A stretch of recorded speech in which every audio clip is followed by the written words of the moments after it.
Hey guys, what's up? It's me, Amanda. I'm not gonna lie, I still think it's kind of weird that I'm talking to a camera. I don't know if I'll get over that eventually, maybe. Who knows? So today I have a July book haul, and I bought some of these in the beginning of July, so you've already seen some of them, but I'm just gonna haul them in the order that I got them because I'm still excited about them. Yeah! Let's do that. Alright, the first place I went was Half Price Books, and I love this store because, you know, they're cheaper. I'm a college kid. I need cheap. The first book I have is Hollow City by Ransom Riggs. It's a sequel, so if you haven't read the first book, this is meaningless to you. After getting that for just $5, I wandered into the, even more bargainy section, and I found a couple books for $2, so that's exciting. First one I got is Catch-22 by Joseph Heller. And this one I've heard referenced a lot. I have no idea what it's about. I've heard it's funny, maybe? And then I got The Martian by Andy Weir. Now this book, I remember seeing the movie trailer a few years ago and I didn't remember anything about it besides man stuck on Mars. And I remember seeing it and thinking, this sounds just terrible. I don't want to see it. I don't want to read the book. I didn't know there was the book at the time. But for whatever reason, when I saw it just sitting there with this wonderful orangish spine, I was drawn to it. So I read the first sentence and decided I'm gonna get it. I'm pretty much hooked. That's my considered opinion. I bought it and I read it and I loved it. I think it's one of my favorite books. And lastly, at the Half Price Books, I got Harry Potter and the Chamber of Secrets, which completes my hardcover Harry Potter series. There we go, hardcover. Ha! Try to break in half now, book. Aw, dare you. By the way, that was in reference to my bookshelf tour where I talked about these books just broke in half. You know, it breaks in half. I got A List of Cages by Robin Rowe, and the only thing that I knew about this book before reading it is it was about friendship, and I read it, so, but it's still new. And when I got it, I really liked the cover, but then, look at that! It's like the star thing, and I was so excited about it. And I showed my dad, and he was like, "What is that? Why are you so excited?" I was excited because this is cool. The stars are really cool. I love them, and they have meaning to the story. Of course, I also had to get The Dark Prophecy, the second Trials of Apollo book, and I read this, and I wanted to do a book talk about it, but then I didn't. And then my next book I got from an independent bookstore near me. I didn't even know that there was one, but I found it, so of course I got Ready Player One by Ernest Cline, and I've wanted this book forever. This is the book where every time I go into a bookstore, I pick it up, I carry it around with me forever, and then I put it back. Well, this time I did not put it back, and now I own it. What do I know about this? Video game references? I think maybe futuristic world game, something like that. I don't know, whatever. It was enough keywords that I thought were interesting that I decided that I wanted to read it. And then I went to Target, so, you know, it doesn't end well when you go to Target, ever. And I walked out with The Sword of Summer! I figured I was going to read this book eventually, so why not just buy it when it was $5? So now, I own it, and I think I'm going to binge read all these books next summer. And then I ordered a couple of books from Book Depository, and I know people commented on my Book Depository TBR saying, yeah, they do take a while to come in, because I was just waiting, and now I know that if I'm ever, highly anticipating a book, I don't buy it on Book Depository, okay?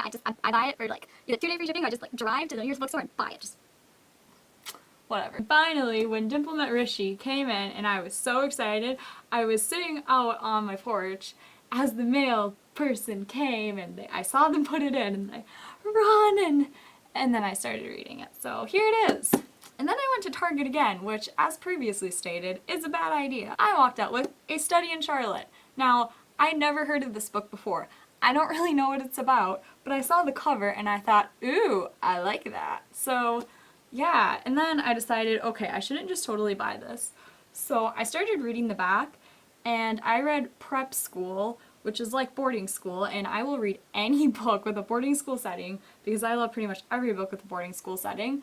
So I read that on the second line and decided I'm gonna buy it. Totally missing that the tagline was, "You've never seen Watson and Holmes like this before," and it even talks in the back about it's like a girl Watson and Holmes version, prep school something, I don't know, whatever. And I love Sherlock Holmes. I read some of the books and I love the TV show, and so I'm really excited. Of course, I looked at some Goodreads reviews before I bought it, and people either said they really liked it or they were disappointed. I have no expectations. I can't be disappointed. And then I got another book from the book depository. Now this one was the one that I was going to buy on my Kindle because I knew it was so long, but then I convinced myself that I need to own it because I like to own books that I absolutely love. So I convinced myself I was going to absolutely love this book before even reading it, that I needed to buy a copy. Plus I saw on someone else's book haul it was a floppy paperback, so of course, floppy paperback. But when I got it, I realized it's the size of my head. Like, it's the name of the wind, by the way. And also, I need to check this, but I think that I read on one of his bios somewhere that he's a professor in central Wisconsin. I'm from Wisconsin. Aw. Support. Yeah, Wisconsin. It's the size of my head, though. Look at this. It's huge. Like, I'm going to be reading it, and the font's pretty small, too, and it's just...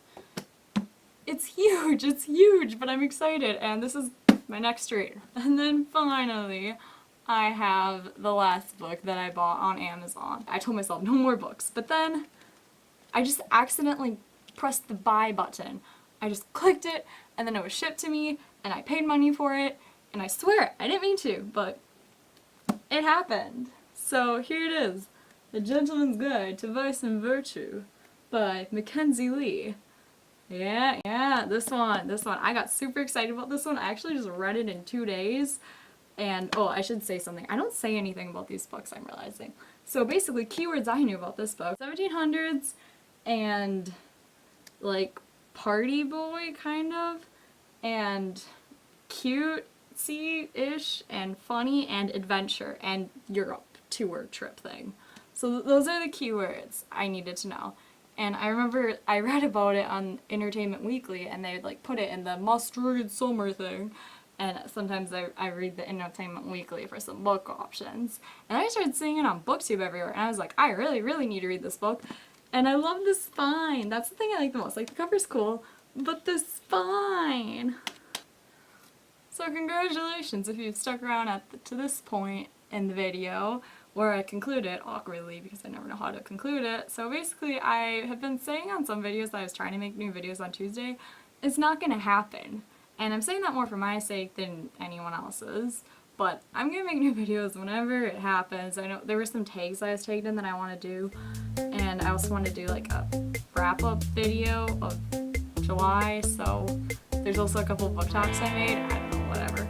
We'll see what happens. Great, thank you for being here if you're here. Okay, yeah. Oh, and comment if you're excited about reading these books too, or if you have read them. I don't know. Okay, bye guys!